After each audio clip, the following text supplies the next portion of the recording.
D'abord, merci à toutes et tous pour votre présence. Donc en fait, depuis 3 ans maintenant, le MOC de Bruxelles a entamé une campagne Résistons au pillage de notre sécurité sociale, dans le cadre d'une campagne beaucoup plus large menée par tous les acteurs sociaux et associatifs quasi en Belgique sur la protection sociale, et dans le cadre aussi d'une campagne plus pointue menée par le MOC national sur les questions, sur les matières de pension. Alors en fait, nous au niveau de Bruxelles, on a travaillé à travers 3 portes d'entrée: la question de la santé, la question du chômage et la question, vous ne serez pas surpris, des pensions. Alors pourquoi résister? Ça, je pense que je n'ai pas besoin de l'expliquer. Le pillage, probablement pas non plus, mais peut-être le mot, le nôtre. On insiste beaucoup là-dessus parce que pour nous, la sécurité sociale, c'est une conquête du mouvement ouvrier et elle ne pourrait être financée sans la richesse produite par les travailleurs et les travailleuses. Donc c'est bien de notre sécurité sociale dont il était question. Alors, bienvenue. Elle a été conçue à l'époque comme un mécanisme, et tous les mots sont importants, d'assurance solidaire qui permettait de faire face, qui normalement devrait encore permettre de faire face aux aléas de la vie, comme les périodes de chômage, de maladie ou la pension. Et elle devait permettre aux personnes de vivre en toute dignité et en toute sécurité. Toutes des choses qui sont mises à mal aujourd'hui par un mécanisme de répartition des richesses. Donc si on regarde chacun des mots, on voit comment les réformes aujourd'hui s'attaquent à la logique de base, le cœur, les fondements de la sécurité sociale. Donc dans cet esprit de base de la sécurité sociale, il n'y a pas 3 piliers de pension, comme pourtant on le dit depuis plus de 20 ans, il n'y en a qu'un, la pension légale, qui est la seule qui soit solidaire et celle qui permet le plus d'égalité, même s'il y a un certain nombre de choses à encore améliorer en termes d'égalité. Pourtant, depuis une dizaine d'années maintenant, les différents gouvernements s'acharnent à détricoter la pension légale. Alors qu'en fait, c'est exactement l'inverse qu'il faudrait faire et qu'on pourrait faire, puisque par ailleurs, la production de richesse augmente. Et donc, la pension, une pension digne, correcte, pour toutes et tous, est possible et finançable. Et donc, par ailleurs, il faudrait la renforcer, notamment pour éviter que toute une série de personnes soient dans la pauvreté, bien que bénéficiant d'une pension, en tenant compte notamment des réalités du monde du travail, les salaires bas, le travail à temps partiel, les périodes sans emploi, et la question de l'égalité homme-femme. Et donc c'est exactement l'inverse de ce qui est en train de se faire depuis 10 ans qu'il faudrait faire. On a donc profité de cette soirée, qui est organisée notamment par le groupe de travail Pension, dont plusieurs membres sont présents ici ce soir, et que je remercie, parce que c'est eux qui ont conçu toute l'organisation de cette soirée. Mais donc l'objectif est d'interpeller les politiques par rapport à nos positions, dans un contexte de mobilisation sociale. Vous étiez peut-être présent le 19 décembre à la manifestation organisée en Front commun syndical sur la matière de pension, mais aussi dans le contexte des mobilisations à venir, dans le cadre notamment de décisions politiques imminentes qui vont être prises en matière d'assimilation, de pénibilité, de système de pension à points notamment. Et donc, ce que nous souhaitons faire, c'est entendre le point de vue et l'engagement, ou le non-engagement, des différents partis francophones présents au Parlement fédéral. Et donc, je remercie tous les représentants présents ici ce soir. Et donc, comme vous le constaterez, mis à part, je ne sais pas ce qui se passe, l'absence du PS à ce moment-ci, mais tous les partis ont répondu présent, ce pourquoi je les remercie vivement. Mais donc, au niveau du déroulement de la soirée, il y a 3 questions qui vont, ou paquets de questions qui vont être, interpellations qui vont être posées aux politiques qui sont présents autour de la table. Chaque fois, vous aurez 3 minutes, et pas plus de 3 minutes, c'est dur, mais voilà, il va falloir faire avec, pour répondre à ces questions. Donc, 3 cycles d'interpellation. Ça va durer donc une bonne heure. Et puis, on aura un débat avec la salle où vous pourrez faire part de vos réactions, de vos questions, si ce sont des questions peut-être adressées à l'un ou l'autre parti ou à tous les partis. Ça, c'est à vous de voir. Maintenant, je serai encore plus dur avec vous parce que vous êtes encore plus nombreux. Et donc, ce sera 1 minute seulement par personne. Et on verra un peu comment ça se passe. Si, c'est vrai qu'on a gagné un petit peu de temps si jamais... voilà. On a 5 parties au lieu de 6. Voilà. Et il n'y a pas de jeton de présence. Non. C'est pour ça que c'est pour ça que le PS est pas... Enfin, voilà. Ok. Alors, ce qu'on demande aussi aux représentants politiques qui sont autour de la table, c'est dans les 3 minutes, pas de querelle entre partis. Première règle. Deuxième règle, le plus concret possible. Pas des grands principes, c'est concrètement, oui, non, on fait ça, on propose telle et telle mesure. Ça va? Si vous vous perdez, vous avez de toute façon 3 minutes, donc on n'aura pas d'éléments sur la politique que vous souhaitez mener. Voilà, donc je passe sans plus attendre la parole à Caroline Coutré, membre active du groupe de travail pension. L'âge de la pension, comme vous le savez, sera porté à 66 ans en 2025 et 67 ans en 2030. Et même si le droit à la retraite anticipée existe toujours, les conditions d'âge et de carrière pour en bénéficier ont été durcies. En 2019, l'année prochaine, il faudra justifier 44 années de carrière pour prendre la pension anticipée à 60 ans. Aujourd'hui, 8 femmes sur 10 et 4 hommes sur 10 n'arrivent pas à une carrière de 44 années à l'âge de 65 ans. Le droit à la retraite anticipée est donc purement théorique pour une très grande partie des travailleurs qui seront bientôt obligés de travailler jusqu'à 67 ans. De plus, les aménagements de fin de carrière ont été modifiés. Les conditions de carrière et d'âge pour bénéficier de la RCC sont revues à la hausse. Le crédit temps fin de carrière est autorisé à partir de 60 ans seulement. Et les assimilations de ces périodes sont dévalorisées pour la pension. L'introduction de la pension partielle mettra également à mal ces aménagements de fin de carrière. L'arrivée à la retraite de la génération du baby-boom et l'allongement de la durée de vie doivent-ils servir de prétexte pour restreindre les droits sociaux? Une meilleure adaptation du marché de l'emploi aux travailleurs les plus âgés n'est-il pas plus efficace qu'un relèvement aveugle de l'âge de la retraite? Cela supposerait entre autres des conditions de travail adaptées, des possibilités de combiner travail et vie privée, des possibilités de formation et de réorientation de carrière sans pénalisation pour sa pension, des possibilités de départ anticipé pour les professions lourdes.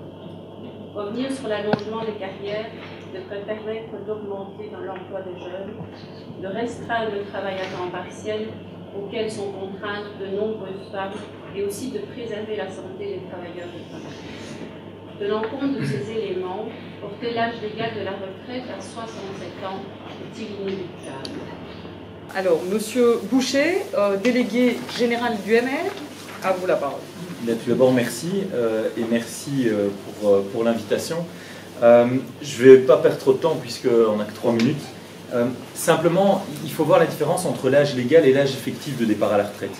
À l'heure actuelle, l'âge effectif de départ à la retraite en Belgique est de 60 ans pour les hommes et un peu plus de 59 ans pour les femmes. Or, sur l'ensemble des pays de l'OCDE, donc ce n'est pas des pays, voilà, c'est des pays comme la France par exemple, sur l'ensemble des pays de l'OCDE, le départ effectif à la pension pour les hommes est de 64 ans et pour les femmes de 63 ans. Donc le but de l'ensemble des mesures qui sont prises à l'heure actuelle, c'est de rehausser l'âge du départ effectif à la pension qui était, jusque avant l'entrée de ce gouvernement, était même de 58 ans dans notre pays. Et donc pour ça, il y a plusieurs mesures qui sont prises effectivement. Il y a l'âge légal, mais il y a une série de garde-fous, parce que tout à l'heure vous avez indiqué, finalement cette pension anticipée est totalement théorique. Ce n'est pas vrai, une pension anticipée est toujours possible à 60 ans ou 61 ans, et donc quand on sera en 2030, que l'ensemble des réformes ont été mises sur pied, sur la question de l'âge, eh bien on aura une plage possible de 60 ans jusqu'à 67 ans, qui seront selon les conditions de carrière des uns et des autres.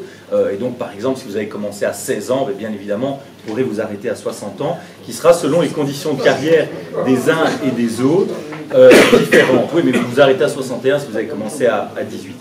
Donc ça c'est un premier aspect. Le deuxième aspect qui est fondamental, parce que vous avez posé la bonne question, celle du rehaussement de l'âge. On est dans une logique assurantielle. Et donc tout à l'heure dans l'introduction, il y a quelque chose d'inexact qui a été dit. On nous a dit, on n'arrête pas de créer plus de richesses et pourtant vous essayez de travailler sur les pensions. Moi je n'ai aucun problème à ce qu'on bascule le système de sécurité sociale de manière totalement fiscalisée. C'est-à-dire que les ressources ne seraient plus les cotisations, mais les impôts, voire la TVA, pour financer le système social. Et là effectivement, vous avez un lien plus direct avec la production de richesses et le financement de la Sécu. Mais si vous travaillez sur un système de cotisation sociale, eh bien, vous percevez au prorata de ce que vous avez travaillé. Et par rapport à ça, j'insiste quand même sur l'augmentation de l'espérance de l'âge de vie. À l'heure actuelle, nous sommes à une espérance de 80 ans. On parle en 2030 d'une espérance qui montera à plus de 83 ans et en 2060 à 86 ans. Et donc, il est quand même assez compréhensible que, vu que les périodes passées à l'école, et heureusement, sont plus importantes, et que les périodes auxquelles on ne travaille pas à la fin de sa carrière sont plus importantes aussi, il faut quand même quelque peu modifier la durée de la carrière pour que ça soit encore payable sur une logique assurantielle. Merci. Alors, bienvenue à M. Dardenne. Ça va peut-être juste être compliqué de répondre à une question que vous n'avez pas entendue. Mais je propose qu'on continue le tour et peut-être que par les réponses, c'est notamment sur la question de l'âge de départ. Expliqué. Ah ok, voilà, super, merci. Il n'y aura pas de piège. Je te jure, il n'y a pas de piège. Alors, je donne la parole, un petit peu de rigueur, sinon on ne va pas respecter le temps. Monsieur de Bormann, qui est directeur du service d'études du Centre démocratique humaniste. Démocrate humaniste. Oui, effectivement. Voilà. C'est un récent parti, alors. Voilà. Si j'avais dit CDH. Bonsoir à tous, merci pour l'invitation. Je trouve ça intéressant ce que mon acolyte ici à ma droite a dit. Il a dit on a augmenté l'âge légal de la pension, mais en fait ce qui est important c'est l'âge effectif de retrait du marché du travail. Et c'est là où chez nous on a une incompréhension par rapport à ce que le gouvernement a fait. Si effectivement l'important c'est l'âge effectif de retrait du marché du travail, qui joue et qui est aujourd'hui de 59-60 ans, et qu'on veut jouer et qu'on veut travailler sur justement cet âge de retrait effectif.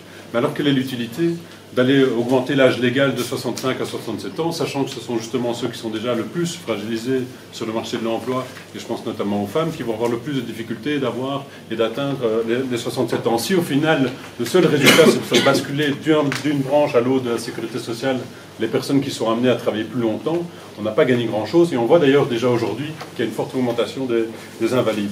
Donc ce sur quoi il faut travailler, c'est effectivement cet âge effectif, mais en prenant aussi des mesures positives pour soutenir le taux d'emploi des travailleurs âgés, pour soutenir leur travail. Or aujourd'hui, ce qu'on constate, c'est que d'une part, le gouvernement fédéral a pris des mesures pour augmenter l'âge légal, mais il a aussi en plus diminué les capacités pour pouvoir justement permettre de travailler plus longtemps. Et c'est quelque chose de finalement très cynique et d'assez incompréhensible dans la logique. Donc on a supprimé le bonus pension, on a supprimé les capacités d'aménagement de fin de carrière en relevant l'âge d'accès au crédit temps, et on n'a pas pris des mesures positives pour soutenir ce taux d'emploi. Vous savez, dans les pays où on a réussi à augmenter fortement le taux d'emploi des travailleurs âgés, on l'a fait de manière positive et en créant un consensus au sein de la société. Je pense notamment à la Suède, à la Finlande, où on a vraiment réussi à prendre en compte l'ensemble des éléments. L'adaptation du poste de travail, l'augmentation des efforts de formation tout au long de la carrière pour permettre à ce qu'il y ait une adaptation aussi par rapport aux nouvelles réalités du monde du travail. Mais il n'y a rien de tout ça ici.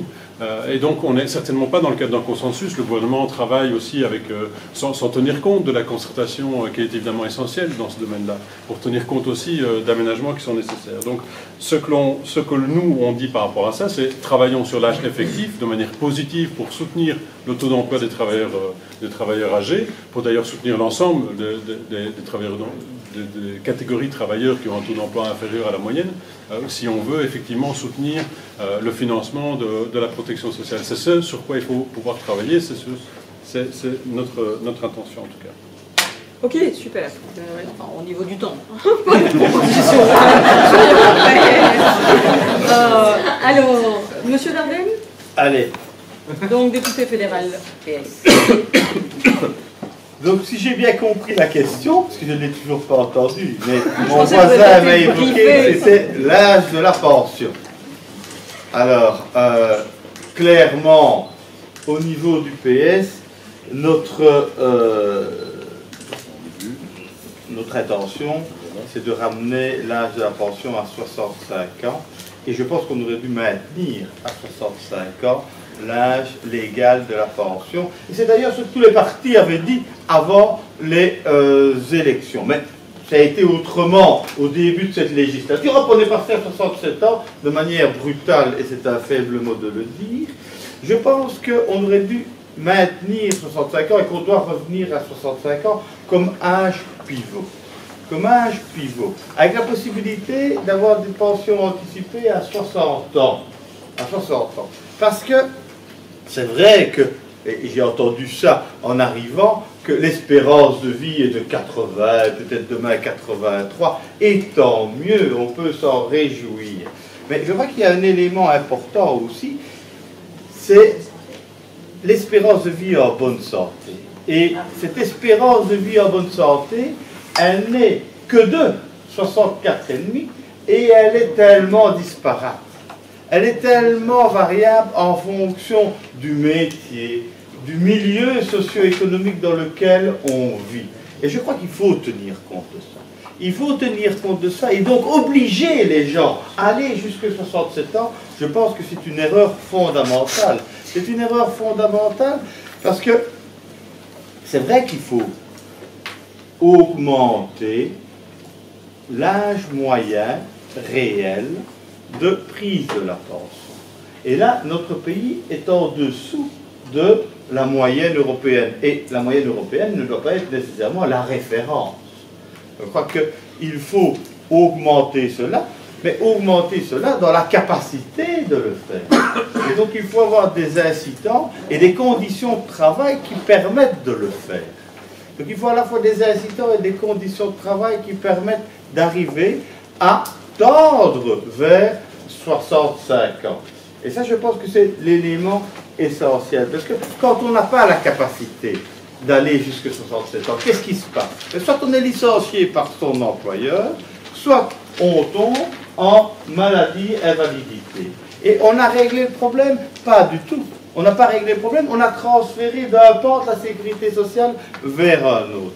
Et je pense que ça, c'est évidemment le pire de tout. Et donc je crois qu'il faut vraiment revenir vers une norme raisonnable, avec des incitants pour aller, encore deux mots, des incitants pour aller jusque-là, voire au-delà, celui qui a envie de continuer, pourquoi pas, comme son père. Merci. Alors, je passe la parole à M. Gilles Crinet, député fédéral écolo. Eh bien, bonsoir à toutes.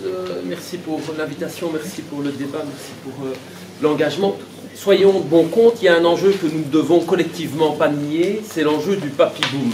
Il y a eu le baby-boom après la guerre, et aujourd'hui, les études du Fonds du vieillissement indiquent que le nombre d'aînés en situation de pension après leur carrière va augmenter, et il faudra collectivement qu'on puisse l'assumer dans le cadre de notre système de sécurité sociale. Il y a deux manières d'ajuster la situation. Soit c'est en travaillant sur les droits, en diminuant les droits, ce que les 2 ou 3 derniers gouvernements ont fait systématiquement, donc diminuer les dépenses qui sont les droits des travailleurs, soit de travailler sur les recettes, se dire que collectivement on doit effectivement se donner les moyens d'offrir à chacun et surtout à chacune une pension suffisante pour pouvoir, après la carrière professionnelle, travailler correctement. C'est ce que nous privilégions en tant qu'écologistes, c'est de travailler effectivement sur les recettes dans le cadre d'un système de pension qui offre une pension décente à chacun. Sur la question de la carrière, qu'on a liée à la question de la soutenabilité financière des pensions, en augmentant l'âge théorique d'accès à la pension, il faut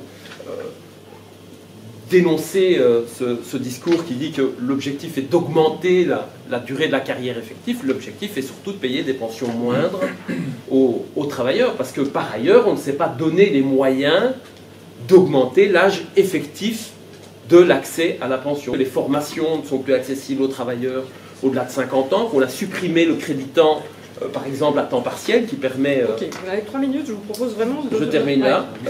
Ouais. L'adaptation de la fin de la carrière avec une possibilité de diminution du temps de travail tout en préservant totalement ses droits en pension, c'est vraiment la piste que nous privilégions pour augmenter la durée effective de la carrière tout en préservant les droits en pension. C'est le plan tandem que je développerai dans le cadre de ma deuxième prise de parole. Ok, merci. Alors, Monsieur Hendichi, qui est député régional PTB. Écoutez, merci pour l'invitation et j'allais presque dire merci au MR pour sa réforme de pension parce que c'est grâce à lui qu'on est là ce soir en train de débattre sur la réforme des pensions. Mais c'est le seul. Et puis quand j'entends c'est gentil. Quand j'entends le député du MR dire que travailler à partir de 16 ans et donc on pourrait avoir la pension travailler à partir de 16 ans, on est en 2018. Ok, pas de bagarre entre vous, s'il vous plaît, vous proposez quoi? C'est ultra important, et cette réforme, si elle est là aujourd'hui avec le ministre Baclaine, c'est une histoire de sous. Il n'y a rien d'autre. C'est vraiment, donc la pension à points, cette réforme qui est là, installée par le ministre Baclaine, c'est justement pour une variable d'ajustement du budget de l'État. Et donc, il y a un manque de sous, il y a un manque de courage politique pour aller chercher l'argent là où il est, et c'est tellement facile d'aller chercher l'argent chez les travailleurs. Et donc, effectivement, pour nous, le PTB, revenir à l'âge 1 de 65 ans, c'est la première mesure, et 2, les pensions, c'est faisable, de partir à 65 ans, c'est payable, et donc il faut, à un moment donné, avoir un courage politique d'aller chercher l'argent chez les 1% les plus riches, c'est-à-dire chez les millionnaires. Et donc pour ça, il faut une taxe des millionnaires. On entend tous les scandales qui passent un petit peu partout. Vous connaissez les Swiss Leaks, LuxLeaks, Panama Papers, Paradise Papers.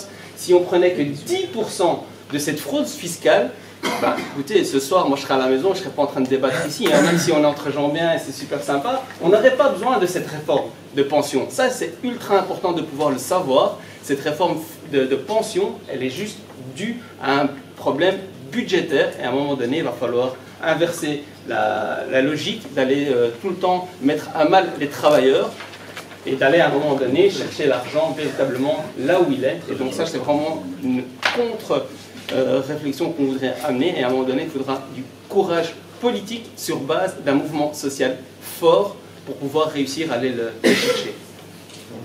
Ok. Merci, super aussi, au niveau du temps, je veux que ce soit clair. Alors, je passe la parole à Madame Riquet, qui est secrétaire politique de Défi à la Chambre. Oui, et je vais probablement vous étonner parce que nous sommes le seul parti qui, dans son programme électoral de 2014, a clairement dit qu'il faudrait qu'on n'échapperait pas à un report de l'âge légal de la pension. Croyez bien qu'on ne l'a pas fait de gaieté de cœur. Nous étions en pleine campagne électorale, nous savions que c'était impopulaire, mal perçu certainement par les électeurs, et il faut aussi avoir de temps en temps du courage politique pour annoncer des mauvaises nouvelles. Nous nous étions basés sur une série de données d'analyse, je vous les passe, mais je rappellerai simplement le livre blanc des pensions de la Commission européenne, qui a passé en revue, qui a criblé vraiment tous les systèmes de pension européens et qui recommandait d'aligner l'âge de pension légale sur l'espérance de vie. Par la suite, les experts belges, les 12 experts belges de la Commission des pensions, finalement, a confirmé tout cela. Ils ont planché sur un diagnostic et des propositions en matière de pension, et ils ont confirmé qu'il fallait augmenter le taux d'emploi des travailleurs âgés. Seulement, à aucun moment, nous n'avons envisagé de procéder de la même manière que le gouvernement actuel. Plus concrètement, bien sûr, il fallait commencer d'abord par travailler sur la carrière effective, pas seulement en augmentant l'âge de la pension, mais en s'intéressant par exemple aux possibilités de carrière et de remise à l'emploi des seniors. Ensuite, nous voulions préserver les droits acquis.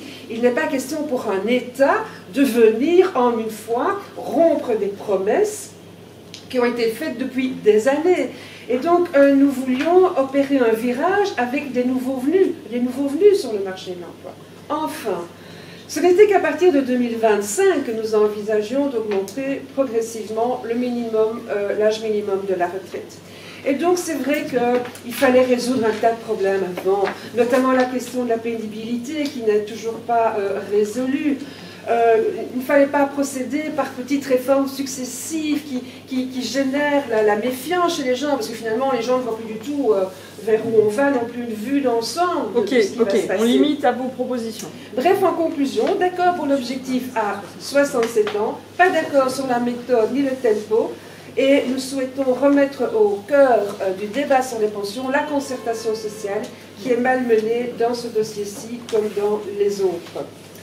Je voudrais répondre à la question du temps partiel qui était dans vos questions. Très brièvement, la pension à temps partiel, nous y sommes favorables. Ça veut dire que dès que on l'ouvre... Mais ça va revenir dans, ça va dans revenir une autre interprétation. Ok, merci de jouer le jeu. Donc on passe à la deuxième interpellation, ou la série d'interpellations par Anna Rodriguez, également membre du groupe. Bonjour à toutes et à tous. En effet, les mesures que le gouvernement a prises les derniers temps par rapport à les pensions, j'imagine que vous partagez notre avis, elle va pénaliser beaucoup de travailleurs et travailleuses, mais fondamentalement aussi encore plus à les travailleuses. Les pensions de retraite est l'aboutissement de toute une carrière, et nous pensons que ça sera nécessaire de réfléchir à toute la carrière, à quel type de politique d'emploi, et une vraie politique d'emploi il faut développer pour que les personnes vraiment peuvent assumer le travail. Pas la politique d'emploi qu'on connaît aujourd'hui des petits boulots où les personnes sont parfois au travail, parfois au chômage. À l'âge de la pension, nous risquons que les personnes âgées sont de plus en plus pauvres. Par exemple, aujourd'hui, les personnes à 65 ans, il y a 19,5% des femmes qui sont sous les risques de pauvreté et 17% des hommes. Actuellement, l'écart salarial en Belgique, c'est de 23%. L'écart de pension, c'est en effet 31%. 58% des femmes, ils ont une pension moins de 1 000 € et 32% des hommes. Les périodes assimilées, étant donné qu'une carrière complète équivaut à 45 ans, il faut dire que nous sommes un des pays les plus stricts à niveau de la carrière de l'Europe. C'est-à-dire, dans les autres pays, il faut moins des années de carrière. L'importance, évidemment, des périodes assimilées, dans ces cas-là, c'est fondamental. Les moyens, en effet, plus d'un tiers de la carrière d'un travailleur ou une travailleuse se compose de périodes assimilées. 37% des femmes, 30% des hommes, ils sont des périodes assimilées à l'âge de la carrière. À l'âge de la pension, pardon. Pour calculer le montant de la pension, un certain nombre de périodes inactives sont assimilées. Les périodes assimilées sont prises en compte sur la base d'un salaire fictif jusqu'à maintenant, qui correspond en effet au salaire principal réel qu'on perçoit. Mais ça, évidemment, c'est pour toutes les personnes qui sont en chômage, pour les périodes de jours fériés, en cas d'avoir un revenu de garantie en cas de maladie, les jours de grève, les congés de maternité, etc. Mais le gouvernement actuel, en décembre 2017, le 19 décembre, elle a prévu réformer la question des assimilations et elle a sorti un arrêté royal le 19 décembre 2017. Et ça concerne, cet arrêté royal va concerner à beaucoup de personnes et vont calculer les pensions sur un salaire fictif limité. C'est important de savoir qu'est-ce que ça veut dire salaire fictif limité, c'est-à-dire que ça sera une montante autour de 24 000 € par an. Il passe sur les salaires qu'on a eus avant de tomber en chômage, avant d'être en prépension, avant d'avoir un régime de chômage avec complément d'entreprise. Toutes ces personnes vont être concernées, sauf les métiers lourds et les restructurations, c'est-à-dire quand une entreprise fait une restructuration. On a calculé, et ça équivaut plus ou moins à une perte de 100 € par mois. Pour les petites pensions, c'est beaucoup 100 €. Évidemment, pour les grandes pensions, peut-être c'est un peu moins. Étant donné que le montant de la pension est calculé tenant en compte les rémunérations perçues chaque année, une année prestée à temps partiel donnera lieu à une pension moindre. s'il n'y a pas les allocations de garantie de revenus, c'est-à-dire les temps partiels. Il y a des personnes qui ont la possibilité d'avoir un complément de chômage, il y a des personnes qui n'ont pas la possibilité d'avoir un complément de chômage. Ces personnes seront pénalisées et la grande majorité sont des femmes. Nos questions sont quelle est votre réflexion et proposition sur les périodes assimilées? Que proposez-vous pour les personnes qui travaillent à temps partiel pour qu'elles ne soient pas pénalisées? Actuellement, la durée de la carrière moyenne des femmes, c'est à 35 ans de carrière quand elles se pensionnent, c'est-à-dire qu'elles n'arrivent pas à les 45 ans. Et très peu de femmes et de hommes arrivent à 45 ans de carrière. Que pensez-vous, le retour de 40 ans de carrière pour les hommes et pour les femmes dans l'avenir? Parce qu'il y a une réforme dans le temps del pacte de génération où il s'introduit la question de 45 ans pour les femmes, parce qu'avant les femmes c'était 40 ans. Mais aujourd'hui, on pense que c'est important, 40 ans pour les hommes et pour les femmes, avec un souci d'égalité pour tous et toutes. Merci Anna. Alors je propose qu'on fonctionne dans l'autre sens. Enfin, dans l'autre sens. On commence par Madame Briquet. Oui, brièvement, concernant les périodes assimilées, bon là c'est très clair, nous nous référons à une certaine conception de la sécurité sociale qui est pour nous un moyen de se protéger contre les aléas d'existence. C'est clairement la maladie, l'accident, la perte de l'emploi. Et donc, c'est très clair que nous sommes très très réticents à une réforme des périodes assimilées. Nous avons, par exemple, je vais vous donner l'exemple de la récente réforme du calcul des pensions. Le ministre avait proposé un projet de loi qu'on pouvait soutenir parce qu'il visait à récompenser les gens qui travaillent davantage que la carrière nécessaire pour ouvrir le droit à la pension. On pouvait être d'accord avec ça. Seulement, simultanément, il a sorti un arrêté royal qui réforme, effectivement, vous en avez parlé, les périodes assimilées pour les chômeurs de longue durée. Et donc, nous n'avons pas pu accepter que le boni pour les gens qui travaillent davantage soit financé par une révision, une réforme des périodes assimilées, pas pour les chômeurs de longue durée. D'autant plus que le ministre n'a jamais répondu à certaines questions qui nous intéressaient beaucoup, notamment qui va payer la facture. Évidemment, les chômeurs de longue durée sont plus proportionnellement plus nombreux côté francophone. Ça nous dérangeait beaucoup, aussi en tant que parti qui défend les intérêts des francophones dans pas mal de dossiers. Et donc voilà, ce n'est qu'un exemple, mais de manière générale, nous sommes très réticents aussi par rapport aux femmes. Donc voilà, c'est très clair. Je crois que c'était votre Oui, c'était pas très clair. Très réticent par rapport aux femmes, peut-être. Voilà. Oui, je n'ai pas. Mais en fait, les femmes, dans la carrière des femmes, il y a beaucoup plus. Je crois que j'ai le chiffre ici d'ailleurs. En moyenne, les périodes assimilées constituent 30% de la carrière des hommes et 37% de la carrière des femmes. Et donc, quand je dis par rapport aux femmes, nous sommes particulièrement réticents, c'est parce que quand on touche aux périodes assimilées, on prend des mesures généralement discriminatoires par rapport aux femmes et par rapport aux personnes les plus précarisées. Okay, donc vous êtes pour l'abrogation de la réforme des assimilations? Oui. Le 40e.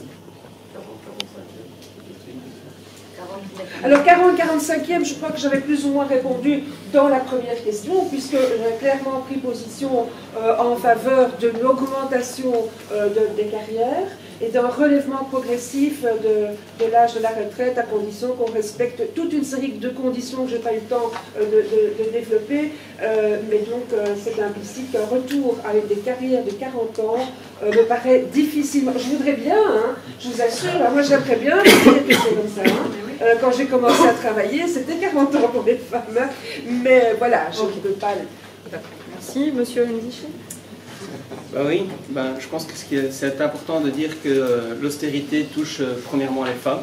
Hein, donc toutes les mesures d'austérité, la chasse aux chômeurs, toutes ces mesures-là, principalement ce sont les femmes qui sont victimes de ces mesures. Ça c'est ultra important de le préciser. Et puis après, les périodes assimilées, je pense que le mot le dit, ce sont des périodes assimilées. Et si les gens à un moment donné tombent malades ou tombent au chômage, ce n'est pas de leur faute. Si ce n'est pas de leur faute, comment se fait-il qu'on les punisse encore une deuxième fois? Quand on est au chômage, c'est déjà une première punition, puisqu'effectivement on perd son job, parce qu'on est licencié, parce que Carrefour veut de plus en plus de profit, donc on licencie 1200 travailleurs. Et effectivement, comment est-ce que on pourrait être victime de ces mesures et encore une deuxième fois dire ok, cette période ne serait plus assimilée et donc aller sur un chiffre théorique, 24 000 € par an, qui est ultra bas, et donc ça va faire encore diminuer les pensions, ça sera encore mettre en difficulté les gens, parce qu'on parle de personnes, ce n'est pas des dossiers théoriques, ce n'est pas des graphiques ou quoi, c'est mettre encore plus dans la misère des familles, des femmes, des enfants, et je ne vais même pas rentrer dans le dossier où on sait qu'on est dans une société monoparentale et c'est encore les femmes qui c'est encore plus dur. Et donc, vous voyez bien que c'est une cascade. Et puis quand j'entends dire « mais moi j'aimerais bien », mais je pense qu'on peut, si la productivité augmente chaque année de 1 à 2%, si on a autant de richesses, s'il y a autant de scandales de fraude fiscale, on ne peut pas se permettre de dire aujourd'hui « mais moi j'aimerais bien garder notre système comme avant ». Mais non, c'est faisable de garder notre système, et encore mieux, on pourrait même l'améliorer, si on voulait vraiment. Mais ça, c'est une volonté politique, c'est un. Et puis bon, tout à l'heure, mon voisin me faisait une petite blague quand je serai ministre. Non, pas quand je serai ministre. Quand le mouvement social sera fort pour aller réclamer encore des améliorations, c'est comme ça qu'on va améliorer, je pense, que notre système de pension. En moins de 3 minutes. Monsieur Gilles Quinet ? On a vécu, depuis que je suis au Parlement, deux moments de remise en cause très forte des périodes assimilées. C'était à la fin 2013 avec une tripartite traditionnelle et à la fin 2014 avec le gouvernement actuel.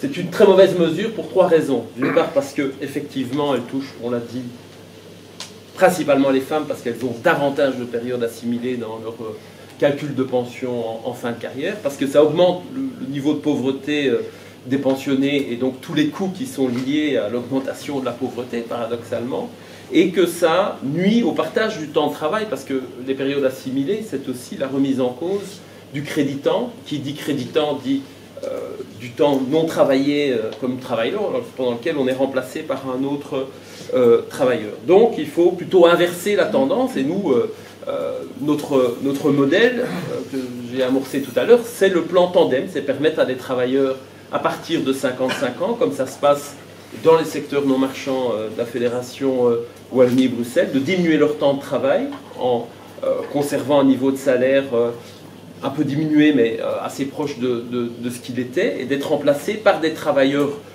jeunes. Donc ça permet de se préparer à la pension, de continuer à cotiser, de constituer des droits en pension, de permettre à des jeunes de travailler, et il faut plutôt renforcer justement ce type de mécanisme de créditant et de partage du temps de travail. La question qui se pose aussi, c'est de considérer que une carrière n'égale pas une carrière, qu'on n'a pas tous le même capital de santé, qu'il y a des métiers effectivement plus pénibles. Moi je pense qu'il y a effectivement des années de travail qui doivent être mieux valorisées, si les horaires sont flexible, si le travail est physiquement ou psychologiquement difficile. Il y avait des promesses dans le cadre de la réforme actuelle, mais qui ne sont pas concrétisées.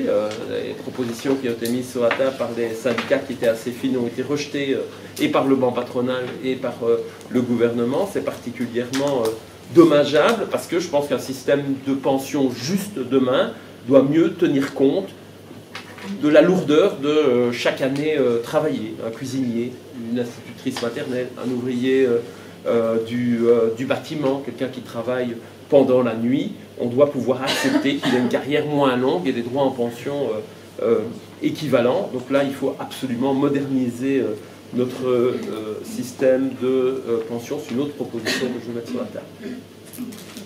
À ce stade-ci, vous êtes tous les trois d'accord sur le fait qu'il faut reconnaître, assimiler les périodes sans emploi.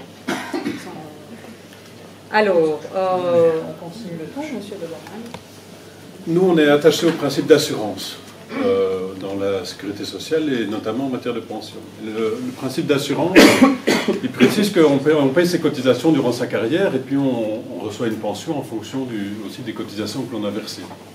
Et donc, ça c'est un principe qui est important, pas seulement en pension, aussi en allocation familiale par exemple, en santé, ou dans d'autres domaines, on reçoit en fonction de ses besoins lorsque le risque lié à la sécurité sociale est encouru. Dans ce cadre-là, on parle d'assimilation. L'assimilation, elle touche évidemment non seulement sur le montant auxquelles on a droit, mais aussi sur les années de carrière qui sont prises en considération. Les années de carrière ne sont pas remises en question dans la réforme qui est adoptée. On continue à tenir compte des années de carrière. Par contre, c'est vrai qu'on ne tient plus compte de la rémunération qui était antérieure au risque qui est encouru, mais qu'on tient compte d'une rémunération minimale. Moi, ce qui me choque là-dedans, c'est surtout la brutalité de la réforme. C'est-à-dire qu'il n'y a pas de période de transition, on change directement les choses.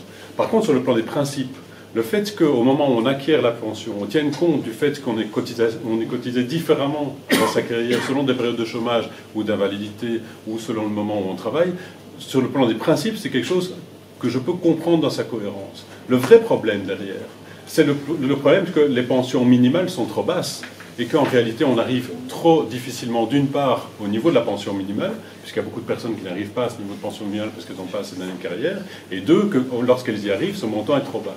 Et que l'échelle globale des pensions n'est pas adaptée par rapport à l'évolution du bien-être. Il y a un décalage qui s'est produit dans le temps entre le niveau de vie des travailleurs et le niveau des pensions de manière générale. C'est cela le réel problème, notamment parce qu'on a cru qu'on allait hommes ou femmes d'ailleurs, à un moment donné, pour au cours de leur carrière, prendre d'autres occupations.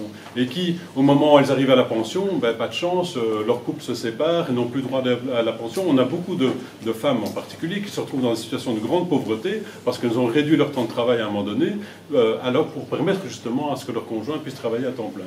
Moi, je pense que dans ce cadre-là, il faut pouvoir réfléchir aussi à des formes de partage des droits à la pension pour éviter justement qu'on ait ce système-là qui pénalise fortement des personnes qui se sont aussi investies dans leur vie familiale, mais qui au final, notamment d'ailleurs pour permettre parfois à leurs conjoints de travailler à temps plein ou plus qu'à temps plein.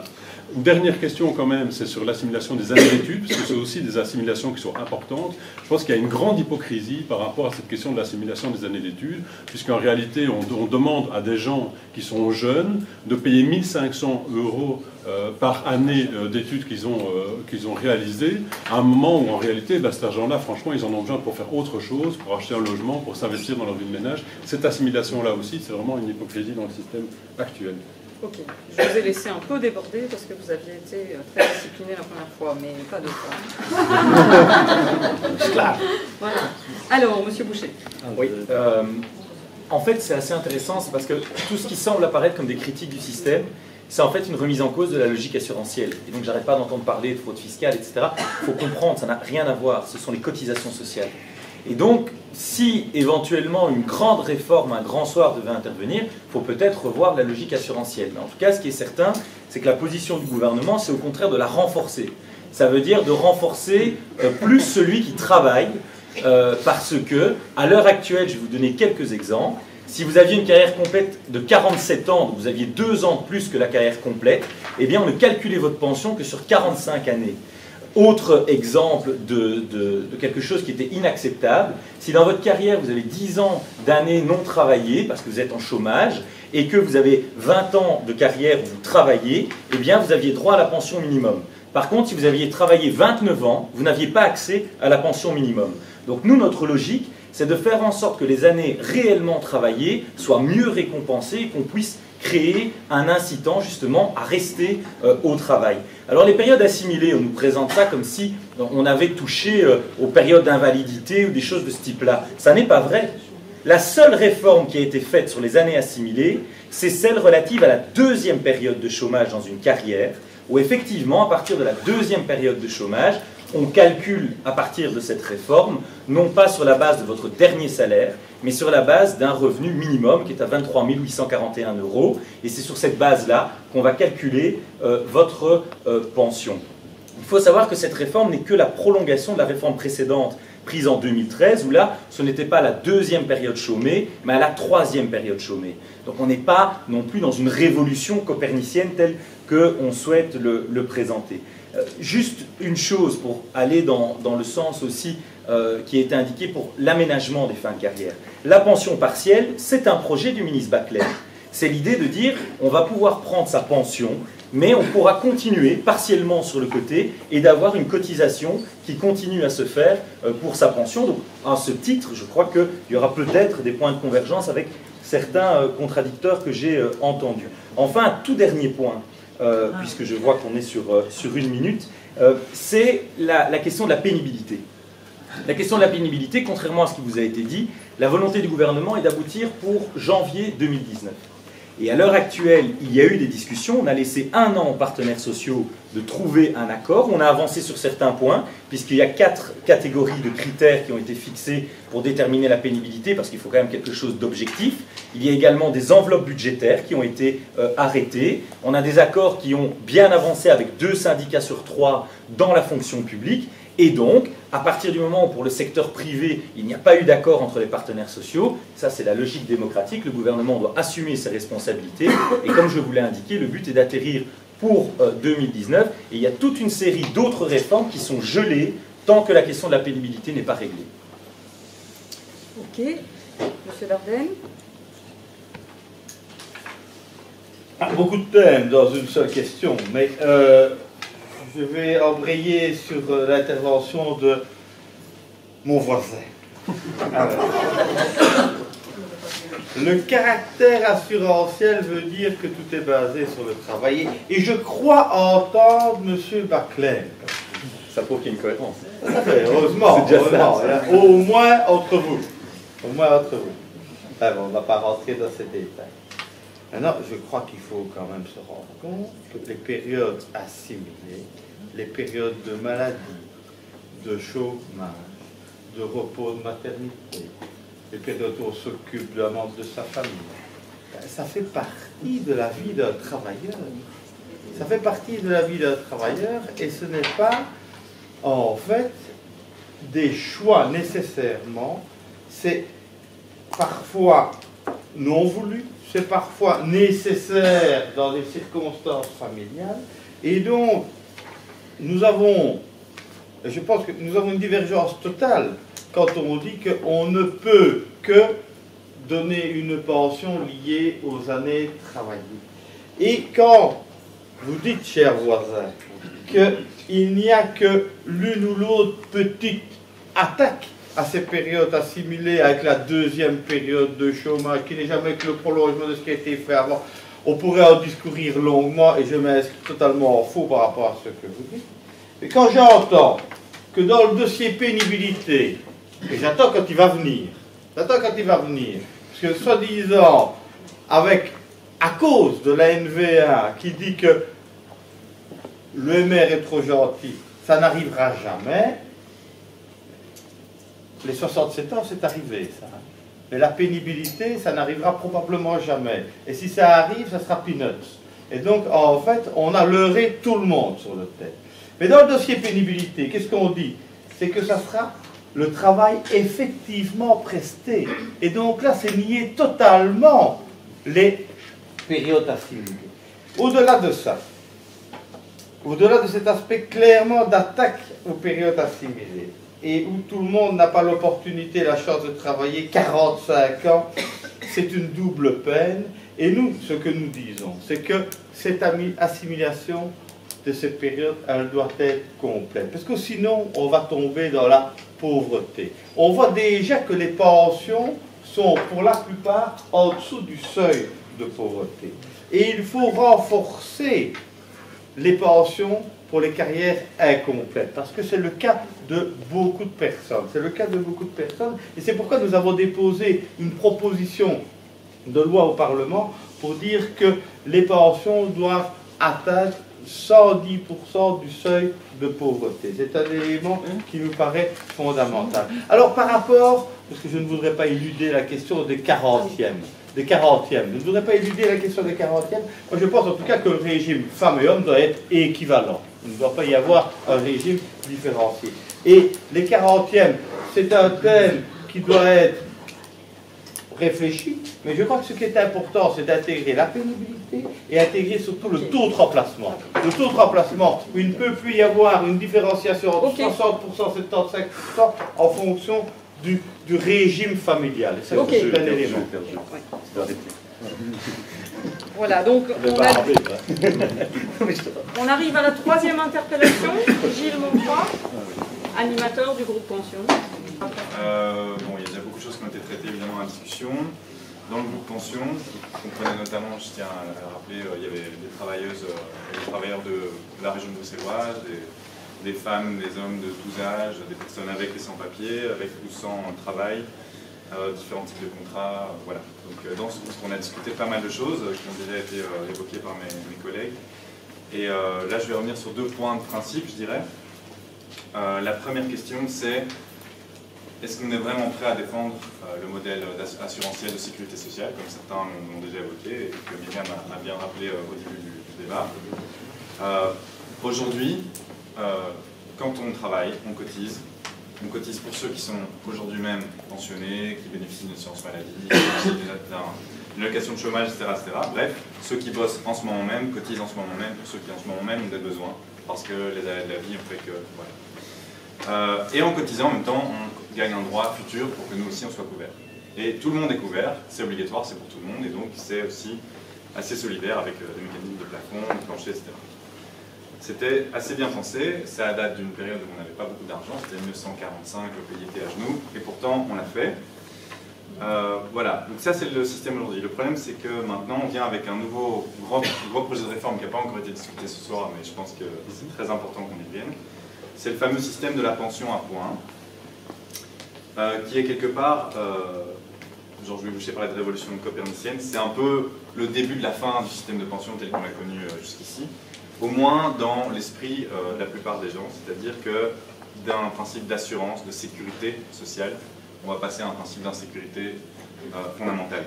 Parce qu'aujourd'hui, j'ai expliqué, mais demain, l'idée ce serait qu'on cotise pour un pourcentage de points, et le problème c'est que la valeur de ces points, on ne la connaîtrait pas tout de suite, de 1, et de 2 surtout que ce ne serait pas une caisse de sécurité sociale gérée en partie notamment par les syndicats, sur lesquels on a une prise, sur lesquels on peut revendiquer des augmentations, etc. Mais ce serait, comment dire, des critères budgétaires de déficit public, de dette publique éventuellement. Certains parlent aussi d'un lien avec la hausse de l'espérance de vie, qui automatiquement enclencherait des mécanismes d'austérité, de report de l'âge à la pension ou de diminution du montant de la pension. Donc voilà, une austérité automatique. C'est une pension zéro garantie, une rupture totale avec les principes qu'on a connus jusqu'ici. Il va de soi qu'au MOC de Bruxelles, on est particulièrement opposé à cette idée. Et donc on aimerait bien avoir l'avis de chacun des intervenants là-dessus. Deuxième chose, ça a déjà été évoqué aussi, mais très rapidement, la question des soi-disant deuxième, troisième piliers, etc. Déjà, juste l'image des piliers est fausse. En fait. L'idée des piliers, c'est qu'on aurait besoin évidemment de différents piliers pour que le taux tienne et que finalement on ait cette pension complète qui arrive. En fait, c'est une manière de déjà délégitimer la sécurité sociale telle qu'elle a été créée. Le but, c'est quoi? C'est que les assureurs, les fonds de pension privés puissent mettre la main sur des milliards qui actuellement échappent à leur contrôle sous forme de cotisation sociale redistribuée directement. Et donc ça, évidemment, c'est embêtant parce que c'est des milliards avec lesquels ils ne peuvent pas aller spéculer, jouer en bourse, etc. Donc, l'autre problème, ça a déjà été évoqué aussi, mais je dois le rappeler quand même, c'est extrêmement inégalitaire. La plupart des deuxièmes piliers, un peu sérieux, c'est-à-dire qui rapportent quelque chose qui peut vraiment compter en fin de carrière, c'est pour les travailleurs les plus favorisés, les cadres, dans des secteurs très riches, etc., etc. La plupart des travailleurs et des travailleuses n'y ont pas droit ou alors ont droit à un deuxième pilier ridicule. Voilà, et il va de soi que les personnes qui n'ont pas de travail, les personnes qui sont malades, etc., leur deuxième pilier ne savent pas mettre de l'argent dedans. Donc c'est extrêmement inégalitaire, sans parler des crises financières qui régulièrement viennent siphonner une partie de ces soi-disant fonds de pension privés super efficaces, comme aux États-Unis en 1987 pour la crise financière ou en 2008 aux Pays-Bas. Ce qui nous a valu d'ailleurs en Belgique de baisser les rendements soi-disant garantis, qui étaient 3,25-3,75%, qui a été baissé à 1,75%. Donc la garantie a été un peu moins garantie une fois qu'on a vu que ça n'était plus trop la garantie. Voilà. Ensuite, ce deuxième pilier coûte à peu près 1 milliard par an, 1 milliard d'euros par an, sous forme d'impôts et de cotisations sociales qui ne sont pas prélevées. Donc voilà, donc pour nous, encore une fois, on aimerait bien une position claire par rapport à ça. Est-ce qu'on continue à encourager ce système-là ou est-ce qu'on commence à revenir sur ses choix politiques? Troisième point, et c'est le point le plus fondamental, il a été évoqué aussi par plusieurs intervenants, c'est finalement, est-ce que les pensions, il faut voir ça uniquement comme un problème, un dossier sur lequel il faudrait trouver des manières d'économiser, de faire des coupes, etc., ou est-ce qu'en fait, c'est parfaitement finançable, à condition de mettre les moyens nécessaires, en sachant, je vais donner un exemple, que la sécurité sociale, elle est basée sur les cotisations sociales, et qu'en Belgique aujourd'hui, selon les chiffres du bureau du plan, chaque année, il y a un total de 16 milliards d'euros de cotisations sociales qui ne sont pas prélevées, c'est-à-dire qui sont offertes aux employeurs sous diverses formes d'emplois aidés, etc., etc. 13 à peu près 13 milliards par le gouvernement fédéral et 3 milliards par les gouvernements des entités fédérées. Donc ça fait quand même un gros paquet d'argent, en sachant que le budget des pensions, c'est à peu près 24 milliards d'euros par an. Ça vous donne une idée de ce qu'on pourrait augmenter quand même en termes de pensions, et sans parler même des autres allocations sociales. Voilà, donc pour conclure, nous, on défend le fait d'en terminer avec les cadeaux de Saint-Nicolas pour les patrons, des réductions de cotisations sociales, etc. On défend aussi l'idée de, au contraire, d'ajouter une cotisation sociale sur ces fameux deuxième et troisième piliers, etc. Et enfin, des solutions beaucoup plus fondamentales en termes de choix de société. On défend la réduction collective du temps de travail, sans perte de salaire avec embauche compensatoire, pour que chacun puisse et chacune puisse travailler, c'est-à-dire aussi cotiser, donc alimenter les caisses de la sécurité sociale, parce qu'en fait, faire travailler les gens plus longtemps, c'est empêcher d'autres gens de bosser, donc c'est empêcher d'autres gens de cotiser, donc c'est pas du tout un choix économique intelligent. Et d'autant plus qu'en travaillant moins, on peut aussi travailler en bonne santé plus longtemps, enfin plus longtemps dans le sens pas jusqu'à 50 ans puis tomber malade en fin de carrière, mais pouvoir au moins faire sa carrière en bonne santé. Et voilà, et je pense que ça suffit.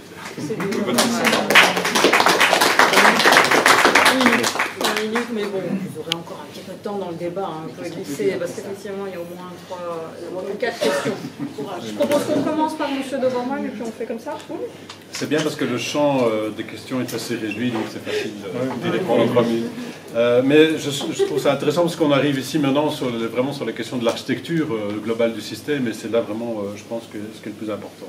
Moi, ce que je regrette beaucoup aujourd'hui, c'est qu'il y a une perte de crédibilité générale du système de pension. Si aujourd'hui vous demandez à des travailleurs si ils croient qu'ils vont avoir une pension satisfaisante demain, il y en a beaucoup qui n'y croient plus beaucoup. Et je pense que ça, c'est vraiment quelque chose qui est très inquiétant pour en réalité la pérennité de notre système de sécurité sociale et pour la pérennité de justement ce principe d'assurance dont je parlais tout à l'heure. Et pourquoi moi j'ai un peu parfois l'impression qu'il y a une alliance objective entre les partis de gauche et les partis de droite sur la question des pensions, où on s'intéresse toujours à la question des pensions minimales.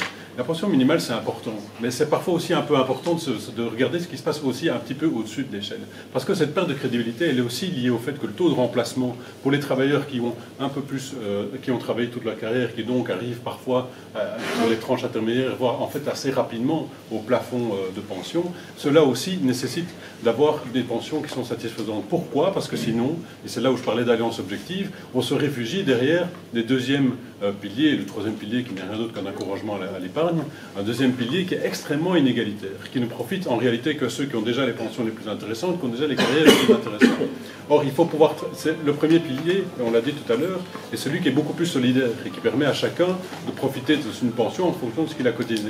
Alors que le deuxième pilier, il renforce aussi non seulement les inégalités, mais ça crée en plus des risques parfois pour les travailleurs qui sont importants et qui découragent notamment les mobilités professionnelles. Lorsque l'on passe d'un employeur à l'autre, on risque de perdre notamment le rendement qui est lié au fonds de pension auquel on a cotisé parfois dans les années auparavant. Donc il y a vraiment une dérive par rapport à cela, et je pense qu'il faut revenir au principe de base de la sécurité sociale, qui est d'avoir un système d'assurance pour le premier pilier. On en vient sur la question de la pension à point. Qu'est-ce qu'il faut en penser? Et c'est toujours un peu difficile de se prononcer sur ces questions parce qu'en réalité, tous les paramètres restent totalement flous et imprécis par rapport à cette question de pension à point. En réalité, il y a une seule chose que l'on sait par rapport au système de pension à point, c'est que désormais, une année de carrière n'est plus un droit acquis en termes de pension, et qu'on peut à tout moment revenir sur ce qui a été constitué auparavant. Et ça, effectivement, c'est un changement de paradigme important. Par contre, ce débat-là, il amène une opportunité, pas nécessairement par rapport à l'outil, mais par rapport au débat qui doit avoir lieu sur les inégalités qui existent aujourd'hui entre les différentes pensions qui bénéficient aux travailleurs. Ça, c'est quelque chose qui nous préoccupe. C'est-à-dire qu'aujourd'hui, un même euro de cotisation donne lieu à des pensions qui sont parfois très différentes selon les régimes et selon les différents statuts socio-professionnels. Il faut peut-être arriver à ce que progressivement, on ait un lien plus évident, plus clair et plus juste, plus équitable entre l'ensemble des travailleurs, entre les cotisations qui sont payées et les droits à la pension. Plutôt contre, dans la mesure où ça revient sur des droits acquis, mais opportunité par rapport à cette question de l'égalité et de l'équité entre les travailleurs. Merci. Monsieur Boucher? Oui, il y a plusieurs choses qui ont été dites qui ne sont quand même pas tout à fait exactes. On nous explique qu'au lendemain de la Seconde Guerre mondiale, le pays était à genoux, mais il y avait quand même une pyramide des âges au moment... Parce que notre système de pension date de 1960, il ne date pas de 1945, mais il date de 1960. À l'époque, il y avait une superbe pyramide des âges, il y avait 5 à 6% de croissance et il n'y avait pas de chômage. À l'heure actuelle, les 3 paramètres ont bougé. Donc celui qui pense que le modèle de 1960 peut encore s'appliquer maintenant alors que ces 3 principes fondamentaux ont changé, il peut essayer de le croire, mais ça me paraît quand même difficilement crédible. Alors vous avez parlé aussi de la diminution des cotisations sociales, le cadeau pour les patrons. Savez-vous le nombre d'emplois publics, de fonctions publiques, par exemple des communes, j'ai été chef des finances dans une commune, qui jouissent de ces aides à l'emploi. Donc il faut aussi faire attention à ce qu'on dit et à ce qu'on fait. Si demain vous supprimez toute une série de plans d'embauche, les premiers à licencier seront le secteur non marchand, ce seront les pouvoirs publics qui sont des grands demandeurs de ce type d'emploi. Vous avez aussi indiqué qu'un vieux prenait la place d'un jeune.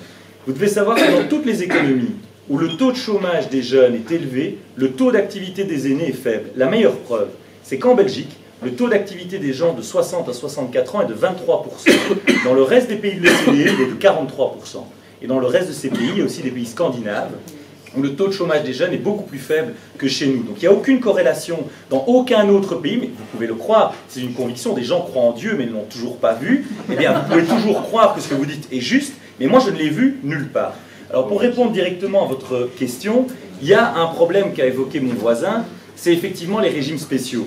Il faut lisser pour que le même régime de pension et qu'on arrive vers un régime de pension unique. À l'heure actuelle, la pension moyenne en Belgique est de 1 200 €, mais je dis bien que c'est une moyenne, donc ne tombez pas dessus si ce n'est pas votre cas, mais la moyenne dans la fonction publique est à 2002, la moyenne pour un employé est à 1002 et la moyenne pour un indépendant est à 1 000 €. Et donc notre volonté, il y a plusieurs réformes qui ont déjà été mises sur pied, SNCB, Défense, c'est d'aller vers un régime de pension unique, mais effectivement en tenant compte de la pénibilité. Et tout ce que vous avez dit avec la pension à points, excusez-moi de vous le dire, mais c'est du fantasme. Il y a juste un concept pour le moment de pension à points. Si la réforme devait entrer en vigueur, ce ne serait pas avant 2025. Et il n'y a pas le premier texte de loi qui a été écrit pour pouvoir se dire qu'on va avoir une pension qui sera plus flexible, avec des carrières qui vont être de plus en plus mixtes, donc on ne sera plus dans un seul régime comme c'était le cas auparavant, et que donc il faut mieux prendre en compte cette réalité de l'évolution du monde du travail dans le calcul de la pension. Pour tous les autres critères que vous avez amenés, ils sont assez hypothétiques pour le moment. Dernier point, pour ne rien éluder, le deuxième pilier. Vous savez, si vous prenez les pensions aux Pays-Bas, aux Pays-Bas, vous avez une pension de 1 200 €. Et pour le reste, il y a effectivement un recours au deuxième et troisième pilier. Vous savez que les Pays-Bas, à l'heure actuelle, c'est en Europe le pays où il y a le meilleur niveau de pension de toute l'Union européenne. Alors, vous pouvez penser que ce n'est peut-être pas un bon système, mais en tout cas, les pensions sont plus élevées aux Pays-Bas à l'heure actuelle que ça ne l'est en Belgique. Je n'ai pas le temps de développer au-delà, mais je pense que c'est un élément concret et que vous souhaitiez du concret. Monsieur Dardenne ? De nouveau, beaucoup de thèmes dans une seule question. Juste une chose, si vous me permettez, c'est 45 milliards d'euros le coût des pensions et pas 24, pour être précis. Comme ça, vous avez quand même le poids que ça représente sur une sécurité sociale quand vous êtes 75. Oui, c'est juste pour vous. On a passé le cap des 40 milliards en 2015. Vous pouvez le vérifier, vous pouvez taper dans Google, vous le verrez. Quand vous voulez. Ok. La vérité Google. Hein. La facilité Google. Alors bon, plusieurs questions. Tout d'abord par rapport aux piliers. Donc nous sommes au niveau du PS défenseurs du premier pilier. Nous pensons que le premier pilier doit permettre d'assurer une pension digne pour l'ensemble de nos aînés. Alors ça ne veut pas dire qu'on est contre un deuxième pilier. Pourquoi pas une pension complémentaire, mais elle doit être complémentaire. Et donc ce qu'il faut, c'est un premier pilier fort qui permet d'assurer cette pension digne, car c'est pour nous le seul pilier qui est solidaire. Et d'ailleurs, la Cour des comptes, n'importe qui, la Cour des comptes ne dit pas le contraire, elle dit que le deuxième pilier n'est pas socialement juste. Et ça dans un rapport de 2014.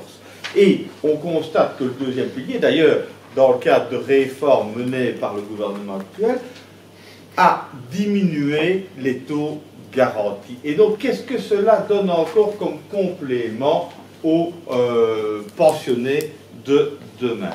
Et donc, il faut renforcer ce premier pilier, car on peut avoir deux approches, soit une approche de solidarité, soit une approche individuelle. Le problème, c'est que tout le monde n'a pas la capacité de cotiser au deuxième pilier, au troisième pilier, de mettre de côté. Tout le monde n'a pas un revenu suffisant pour consacrer une partie de son revenu à sa pension. Et donc c'est pour ça qu'il faut, je pense, favoriser, enfin je suis convaincu, le premier pilier. Alors, est-ce qu'il est finançable? Alors là, on est évidemment dans la psychose actuelle, et notamment alimentée par le ministre Baclen, par le gouvernement actuel, en disant sans réforme, sans une attitude responsable telle que celle que j'ai, moi, ministre des Pensions, ça ne sera plus finançable. On fait peur aux gens, alors que c'est finançable. Ce n'est qu'un choix de société. Alors, est-ce que c'est finançable sur les cotisations uniquement? Bien sûr que non. Cela a évolué. Il faut un financement alternatif. Et ce qu'il faut voir, c'est la répartition et la redistribution des richesses. Alors, si on prend l'évolution du coût des pensions, et c'est clair que si on regarde avec ce que les études prennent comme paramètre, on va à l'horizon 2060 augmenter le coût des pensions de 75 milliards. Mais le PIB va augmenter de 400 milliards. Et donc ce n'est juste qu'un choix de société de redistribution de ces 400 milliards complémentaires.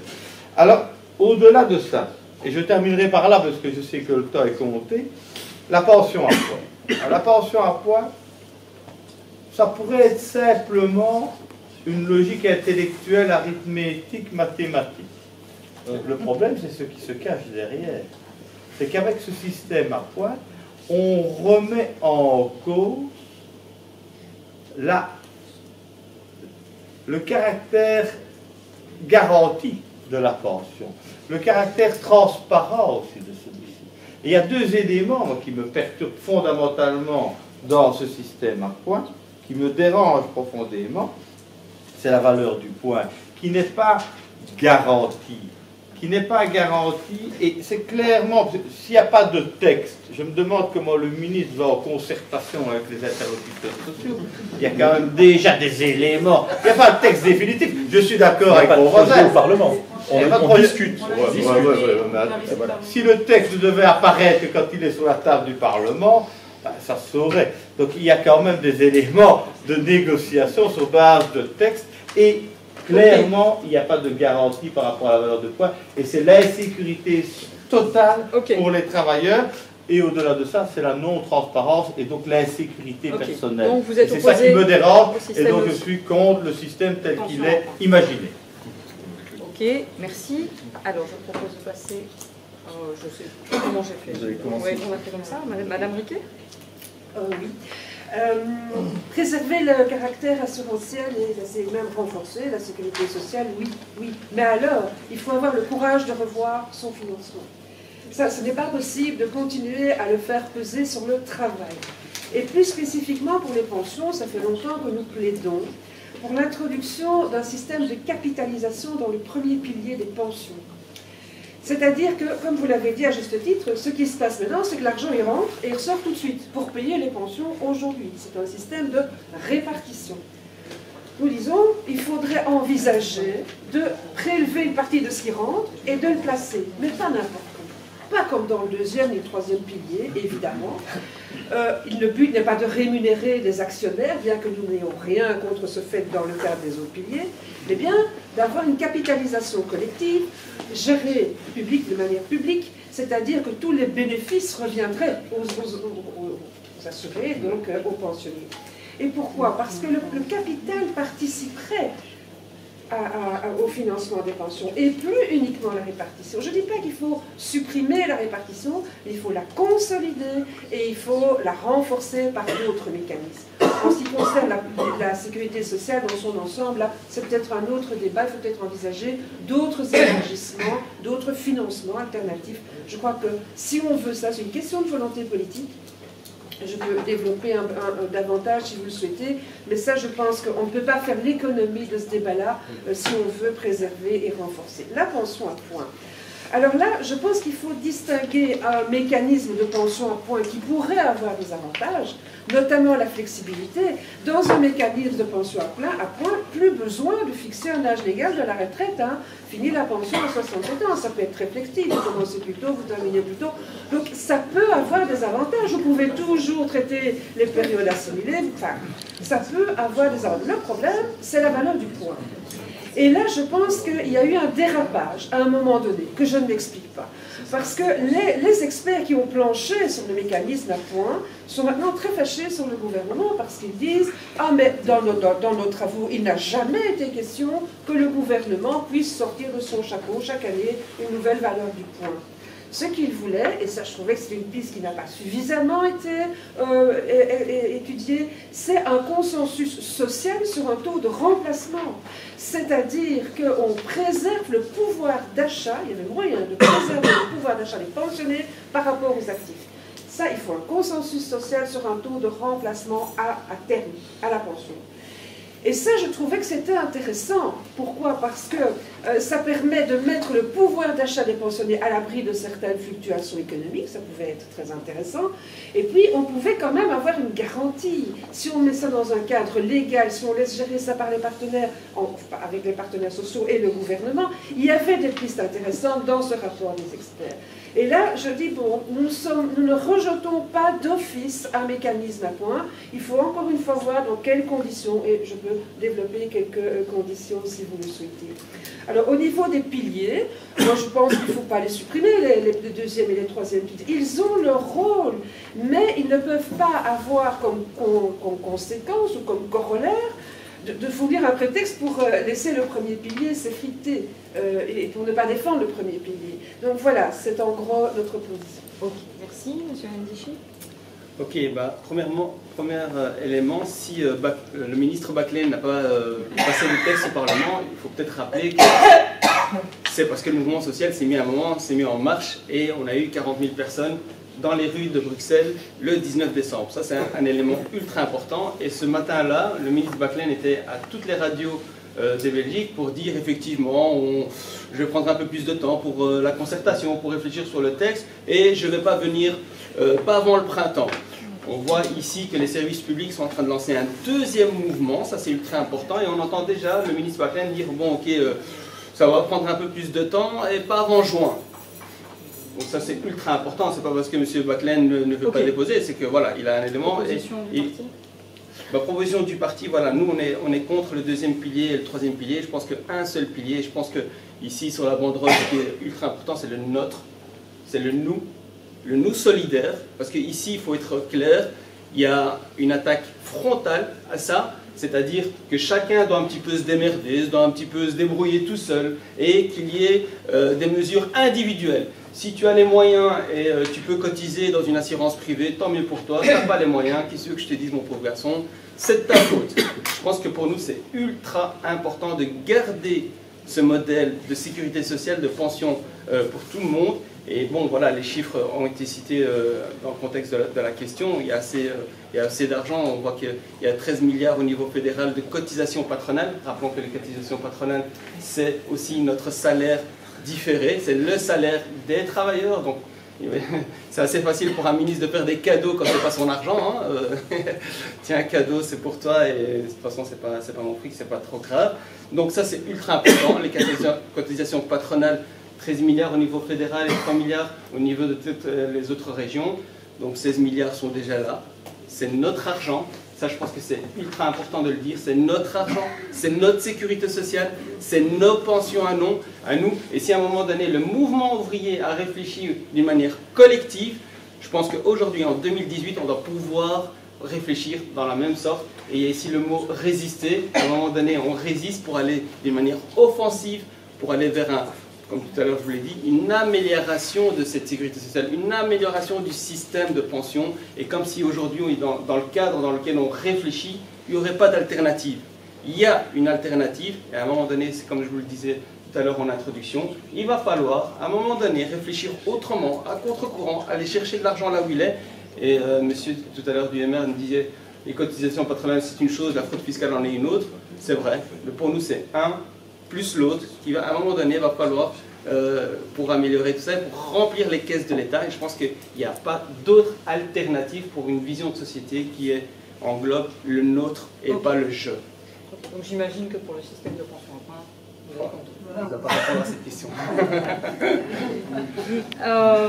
Monsieur Gilles. Daniel Baclen et Vincent Van Quickenborn avant lui m'ont souvent donné l'impression d'être davantage le ministre des fonds de pension que le ministre des pensions. Alors, un ministre des pensions, par définition, doit s'occuper de faire en sorte que le premier pilier, la pension la plus solidaire et la plus efficace, soit correctement financé. Et vous connaissez ici au MOC toutes les limites des systèmes de pension privés. On pense qu'ils sont gratuits, or ils génèrent des réductions d'impôts très importantes qui sont coûteuses. On pense qu'ils sont fiables, or on voit au plan international les risques qu'ils peuvent générer. On pense qu'ils sont équitables. Une série de travailleurs n'y ont effectivement pas accès parce qu'ils ont des carrières incomplètes, parce que leurs secteurs ne savent pas cotiser. Donc ils sont problématiques et ils ne peuvent pas être le socle sur lequel on peut appuyer une politique de pension équitable, efficace. Ils peuvent être un complément, ne le nions pas.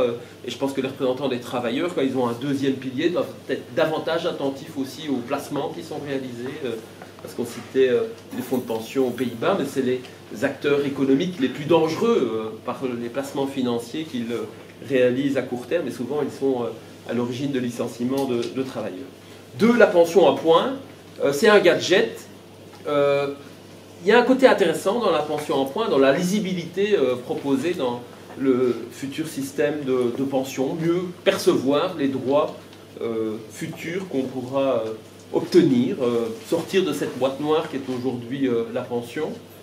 Mais il y a quelque chose d'effectivement inacceptable, c'est ce critère d'ajustement des montants de pension à la situation macroéconomique et à des critères qui sont totalement étrangers aux travailleurs. Et donc c'est vraiment la boîte de Pandore, ouvrir la possibilité pour un gouvernement demain d'ajuster encore plus le budget par une diminution de l'intervention de solidarité via la pension. Et ça, c'est effectivement inacceptable. J'ai envie de faire la distinction de la mécanique, une plus grande lisibilité des pensions, de ce qui est prévu pour ce qui concerne l'ajustement des montants de pension. 3, la question des cotisations sociales.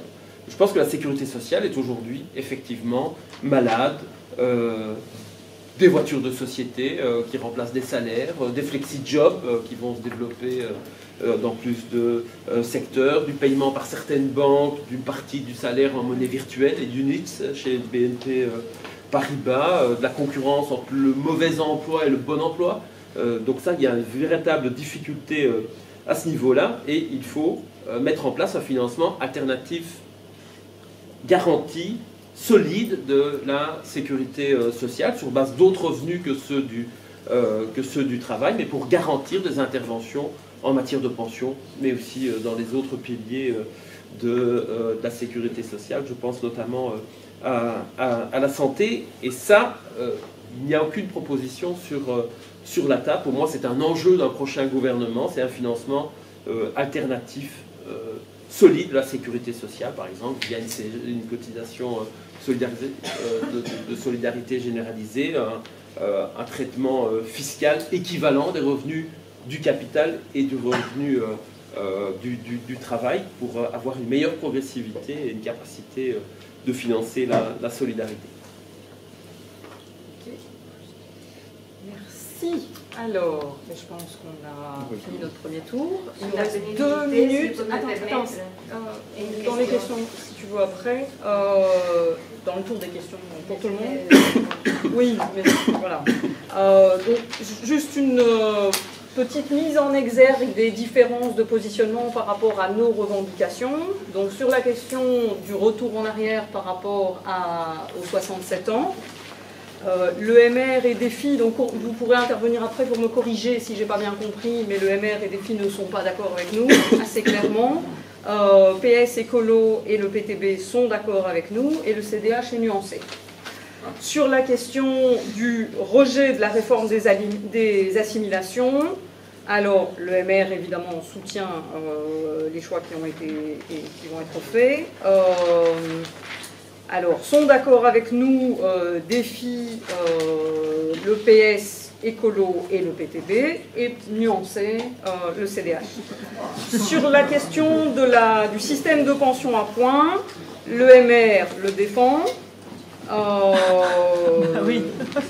Écolo, PS, PTB sont contre. CDH et DEFI sont nuancés. Sur la question du financement, donc vous pourrez intervenir chacun sur votre partie si mon interprétation de vos dires n'est pas correcte. Et sur la question du financement, l'EMR propose impôt TVA, DEFI la capitalisation, CDH j'ai rien noté. Donc j'ai peut-être pas entendu, vous ne l'avez pas dit. Voilà, ok. Dans les questions, on peut clairement l'aborder après. Le PS propose un financement alternatif mais sans préciser lequel. Écolo également un financement alternatif en proposant notamment de taxer d'autres revenus, la cotisation sociale généralisée et l'impôt sur le capital. Et le PTB, la taxe des millionnaires, lutter contre la fraude fiscale et le maintien des cotisations patronales. Ça va? Alors peut-être juste si j'ai dit une bêtise, corrigez-moi. 1, 2, 3, j'ai pas dit de bêtises. Allez. La nuance était claire sur la pension à points. Lisibilité des droits en pension, je pense qu'on peut gagner en la matière, mais ce système d'ajustement aux conditions macroéconomiques indépendantes du monde du travail, ça c'est juste insupportable et c'est le pied dans la porte d'un définancement du système de solidarité, promotion des fonds de pension privés. Voilà.